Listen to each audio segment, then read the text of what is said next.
Family kicked me out at 16 over lies. 30 years later, they're begging for forgiveness after learning the truth.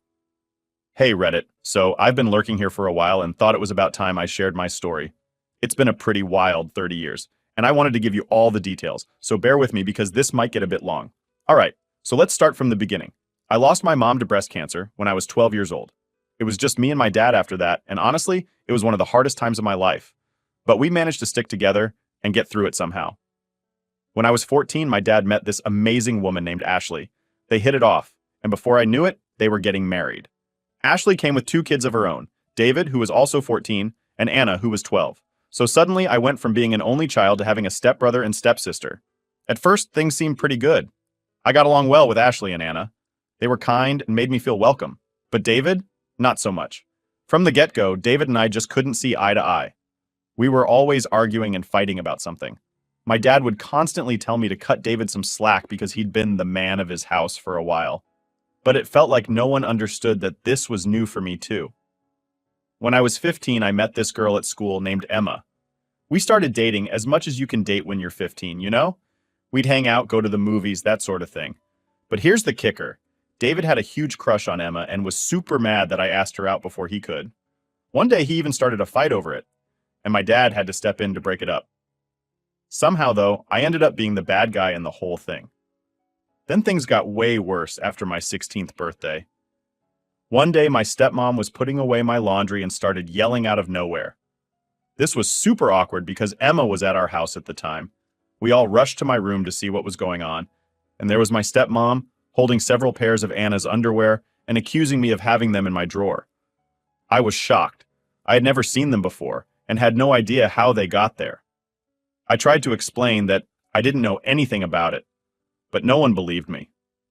Then David jumped in, saying he'd seen me staring at Anna, and even claimed I once said I wished I could marry her. It was all lies, but it was enough to turn everyone against me. Emma slapped me, called me a perv, and broke up with me right then and there. My dad was beyond angry. He grabbed me by the arm, dragged me out of the house, and yelled that he wasn't going to put his daughter at risk from a perv.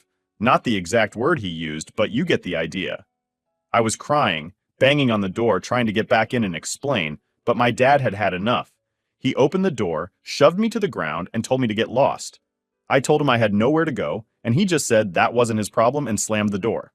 So there I was, 16 years old, out on the streets with nothing to my name and no place to go. I tried calling my grandparents on my dad's side, but he had already talked to them, and they told me they wouldn't help a perv. My mom's parents had passed away before I was born, so I had no one else to turn to. I wandered around for a bit, trying to figure out what to do. I ended up sleeping in parks, behind buildings, and anywhere else I could find some shelter. It was a really rough time. I didn't have any money or food, and I was constantly scared of what might happen to me. Eventually, I found a local shelter that took me in. They helped me get back on my feet a little bit, giving me a place to sleep and some food. I started doing odd jobs here and there to make a little money. It was tough, but I managed to survive. Years went by, and I slowly started to rebuild my life. I finished high school, got a job, and eventually found a small apartment to live in.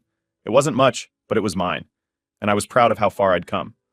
Even now, thinking back on those times is really hard. The betrayal from my own family, the loneliness, and the struggle to survive, it all left a deep David on me. But I also learned a lot about myself, and how strong I could be. So that's my story. It's been a long and difficult journey, while I lived on the streets for 2 years, doing what I had to in order to survive. No kid should have had to do what I had to do in order to just live. Just saying, there were some really dark days. Lots of therapy later in life helped me with this. Shortly after I turned 18, I found a job working at a boxing gym, states away from where I began this horrible journey. I worked there for years, learned the sport, never going to beat Mike Tyson, but was good at the sport, which helped me with my hate and anger. Then one day I met a new girl, Liam, 20 female, at the cafe down the street from the gym. At this point, I was 35. I know huge age gap, but we just clicked. I don't believe in fate or soulmates or any of that stuff like that. But if there is such a thing, we had it. I don't know how else to put it. We dated for 2 years and then got married. Her dad was an electrician and hired me on afterwards. I think mostly to know I would be able to support his daughter and know I was doing right by her, but also in case he needed to keep me in check. He never said this, but as a dad, I get it now. Well, 15 years later, we are still together with 4 beautiful daughters. I just passed my master's license as an electrician. Thanks to my wife for pushing me to get my GED. She's been my rock, my cheerleader, my overall support through this all. And I can't tell her enough how much she changed my life and how much I love her. Anyways, sorry for the tangent. So just this last weekend, I received an email from my stepsister. Not sure how she got my email address, but I know it isn't hard via the internet. Not like I've been hiding. Mind you, I'm now pushing 53, so it's been 30 plus years since I've heard from any of them. It was a long, long email. Not going to give you all of it, but the meat of it is they now know what really happened. David, I guess, was busy drinking with his buddies on Friday, and somehow my name was mentioned. David, I guess, started bragging how he set me up and took my girl. Yep, David and Emma got together married all those years ago. They were all laughing, hoping I died on the streets. Bunch of rude and vile stuff. Guess he forgot Emma was there, and she heard it all. So she called my stepsister to let her know. And so Anna spent all weekend trying to find me. Like I said, the email was long short of it is they want to apologize face to face, although it was already said in the email multiple times and want to make up for lost time. I'm, however, indifferent to the idea, like I have no ill feelings towards her. She obviously was young and had no real say in the matter, but with lots and lots of therapy, I learned to let go of that hate and anger and to let go of them as well. With all the love I received from my wife, kids, and in-laws. It's all I really need of the idea of just deleting the email and moving on like nothing happened. My wife thinks I should at least respond back, even if to say something snarky like, "Thanks for finally believing me, only took over 30 years. Did I mention my wife has a mean petty streak to her? LOL, she's awesome. Not asking for advice. Just wanted to share my story. There is a boxing quote that I have up in my house that reminds me every day to see a man beaten not by a better man, but by himself is a tragedy. Edited pushing 52, 53 because apparently people are getting hung up on my age because, if it's not perfect. Yes, that's it for you. Update 1. First, I want to thank everyone for their kind words and advice. I wasn't looking for advice, just wanted a place to share my story to those that gave me credit for overcoming everything. Thank you. However, the wife thinks she deserves most of it, LOL. And in all honesty, she does. To those that think this is fake, it's Reddit. I get it. It is what it is. Most things have to be taken with a grain of salt. I shared my story. I can't make you believe me, but that's okay. If my story resonates and helps others know they can survive, then I'm happy with that. And that's all that matters. Okay, for the update, can I post most of the original email as a lot of you have requested? Kept out some deep personal info, but majority of it is there. Might have to break it up due to character limits, plus a response with the help of my wife, and also the help of others who made suggestions. Which is good, because I'm not that great at putting down in words how I feel without coming off looking dumb. She was able to make me sound less dumb, LOL. Taking the family to the lake for the weekend to recharge and leave this all behind me. Thanks again to everyone. Edit. Dear Opie, this is your sister Anna.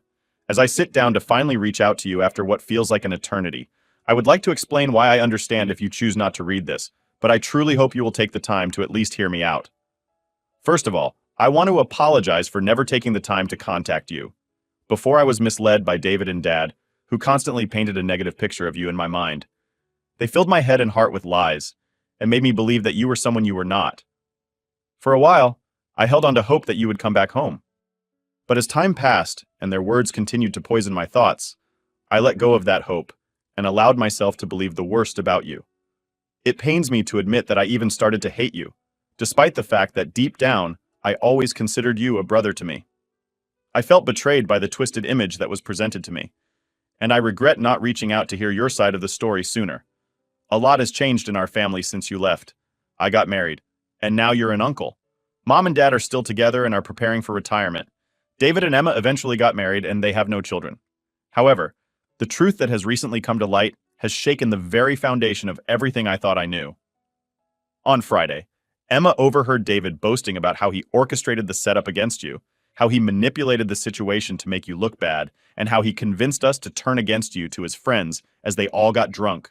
They laughed about the pain he caused you and the lies he spread, all while belittling you in the cruelest and meanest ways possible, saying things like, "They hope you died in the streets." Emma couldn't keep this bombshell to herself, and when she confided in me, my world came crashing down. To think that I could have been so wrong about you for all these years is a heavy burden to bear. I can't begin to express how deeply sorry I am, as is Emma. We both realize now the extent of the manipulation and deceit that was carried out against you, and we are devastated by this fact. After sharing this revelation with Mom and Dad, Dad started crying, like really crying. I'd never seen him cry before. I believe it because he has been carrying around a lot of guilt all these years. Obviously now, knowing the truth, he is now having to deal with the consequences of his actions. However, after several hours of talking, we all came to the conclusion that we needed to find you and make amends. I have spent hours trying to locate you in the hopes that I could reach out and extend a heartfelt apology for the years of misunderstanding and mistreatment and hurt. I know that words can never undo the damage that has been done to you, but I sincerely hope that you can find it in your heart to forgive us. We long to make amends, to start anew, and to maybe even make up for lost time. Please know that I am truly sorry for the pain and hurt that you have endured because of our ignorance and blindness. I hope that someday we can meet in person so that I can look you in the eye and express my remorse face to face.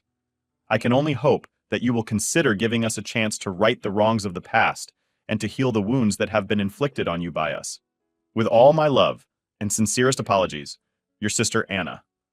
Dear Anna, I appreciate you taking the time to reach out to me, but I must be honest with you. The years of pain and hurt caused by the lies and manipulation by David and the betrayal by Dad have left deep scars that will never be truly healed. While I understand that you are now aware of the truth and are genuinely sorry for what has transpired, I find it difficult to simply forgive and forget the betrayal and abandonment I experienced at the hands of my own family have left me with a sense of distrust and resentment that can never be overcome. The damage that has been done has impacted me in ways that you may never, ever fully and truly understand. And the idea of trying to reconcile now feels like an insurmountable task. I have spent years in therapy trying to come to terms with the pain and deep trauma I endured, and I have worked hard to build a wonderful life for myself that does not rely on the presence or approval of those who turn their backs on me. While I am grateful for the apology and the newfound awareness of the truth, I do not feel compelled to rekindle a relationship that was built on lies, deception, and betrayal. Especially after all these years, I have found peace and closure in distancing myself from those who caused me harm. And I do not see the need to reopen old wounds in the name of reconciliation. While I believe in the power of forgiveness, that isn't something I can give. I wish you all the best in your life. I really do. But I must prioritize my emotional health and self-preservation above all else. I hope you can respect my decision and understand that the wounds of the past will take a lifetime to heal. I would appreciate if you pass this fact on to the others. And please don't reach out again. I must look to my future and not my past. Sincerely, OP Update 2. Hey Reddit, strap in folks, because I've got an update that's basically a season finale level twist in the saga of my life. Life's been throwing punches, and just when I thought I had my footing, the ground shifted again. Big time. Let's break it all down, and trust me, you might want to grab a coffee because this is a long one. First things first, I got a call last week that stopped me in my tracks. A hospital call about my dad. He's seriously ill, and the doctors were talking in terms of not much time left. That news alone was a lot to handle, but life had more in store. Almost simultaneously, I found out that my stepbrother David has been disowned by my dad. Yep, the plot thickens. Apparently, after years of bad decisions and escalating behavior, my dad reached his breaking point. But here's where it gets even juicier. Emma, remember her? The girl both David and I dated way back when? Well, she left him. And she didn't just walk away quietly. She dropped some truth bombs on her way out that have seriously shaken the foundations of what I thought I knew. During their final blowout, Emma said David bragged about how he manipulated the whole situation that led to my teenage years falling apart. The accusations, the lies, everything. He thought he was impressing her with his control and cunning, not realizing it would backfire. Emma was horrified, and once they split, she felt I deserved to know the truth after all these years. So, there I was, dealing with my dad's illness, and hearing that my life was turned upside down all those years ago based on a twisted power play by David. It was vindicating and infuriating all at once. All the pain, the struggles, the lost years because of petty jealousy and lies. With all this swirling in my head, I still had to face the reality of seeing my dad, possibly for the last time. I wrestled with a storm of emotions. Anger, hurt, a weird sense of duty, and yeah, love. It's complicated. I decided to go see him. I needed closure, and maybe, just maybe, there was a part of me that needed to know if there was anything salvageable between us. Sitting by his hospital bed was surreal. He looked so frail, so different from the imposing figure of my youth. He apologized, actually apologized, said he'd found out too late about all of David's lies, and was eaten up with guilt. We talked a lot, cried a bit, and it felt like we were tearing down some massive walls. It wasn't neat or tidy, but it was real. a raw, painful step towards something that might look a bit like healing. After that hospital visit, I've been doing a lot of thinking. What does forgiveness look like? Is it even possible? And what about the rest of my family? There's a lot to unpack. Emma reaching out and being honest was a big deal, and it's changed how I see many things. I'm grappling with how or if I want to reconnect with any part of my past, including her. As for my daily life, I've been trying to keep things normal, focus on work, my own family, and a bit of self-care. But man, it's tough. It's like trying to stay steady in quicksand. So here's where I turn to you guys again. How do you handle revelations that shake everything you believed about your past? How do you deal with the emotions of potentially losing a parent, complicated as your relationship might be? Any advice on managing these heavy, messy feelings would be massively appreciated. Thanks for letting me spill all this. Sometimes just typing it out helps put things into perspective. I'll keep you updated as I navigate through these choppy waters. Here's to hoping for some peace, or at least a little less drama, in the near future. Update 3. Hey Reddit, here I am again, with another slice of life update. And trust me when I say, it's been an absolute whirlwind. Just when I think I might catch a break, life says, hold my beer, and throws another curveball my way. So grab a comfy seat and maybe a snack, because this is going to be a long one. Let's start with the heaviest part. My dad passed away. After my last update, his condition worsened rapidly, and soon after, he was gone. The mix of emotions has been overwhelming: grief, relief, unresolved anger, and a strange sense of liberation all tangled together. It's like walking through a fog where you can't see a foot in front of you, but can feel everything intensely. The funeral was something else. It brought together family members I hadn't seen in decades, each of us with our own complicated feelings about my dad. The air was thick with a cocktail of sorrow, regret, and the awkwardness of rekindling conversations with relatives who were practically strangers now. At the wake, amidst the quiet murmurs and the clinking of coffee cups, I found myself locked in surprisingly heartfelt conversations. First, there was Anna, my stepsister, who seemed just as nervous about talking to me as I was about talking to her. We ended up stepping outside, standing under the bleak sky, and pouring out our feelings and frustrations about the past years. It felt like lancing a wound, painful but necessary, and in some ways healing. Then there was Emma. Her appearance was a shock. She looked so different, yet so familiar.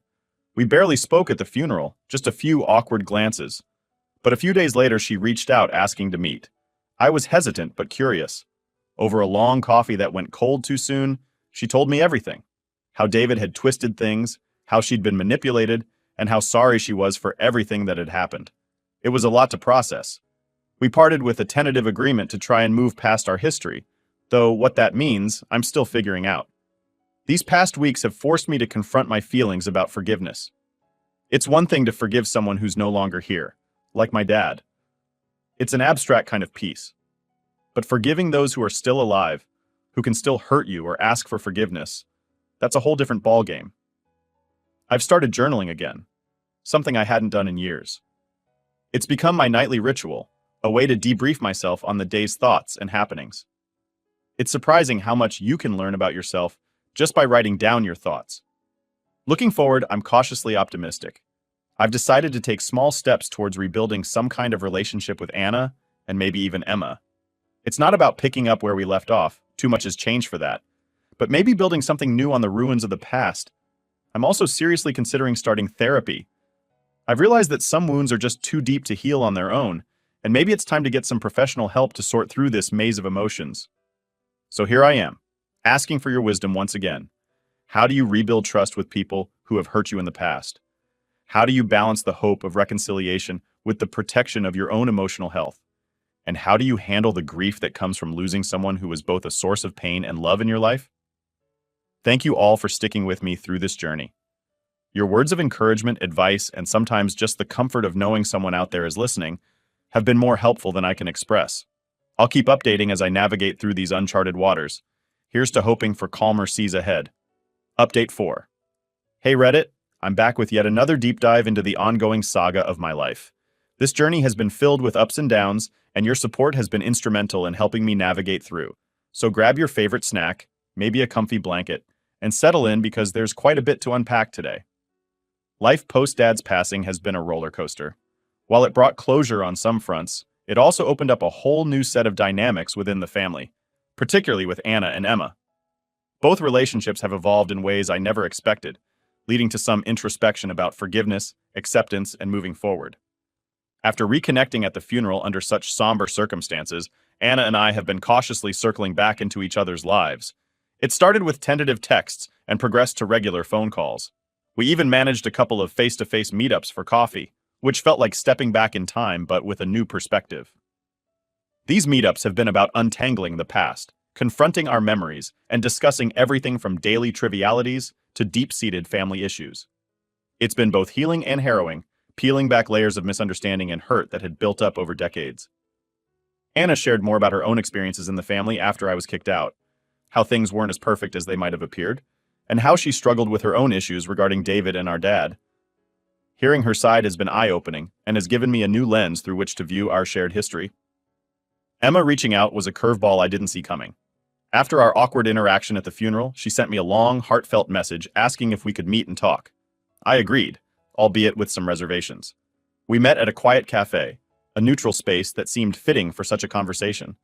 Sitting across from Emma after so many years was surreal.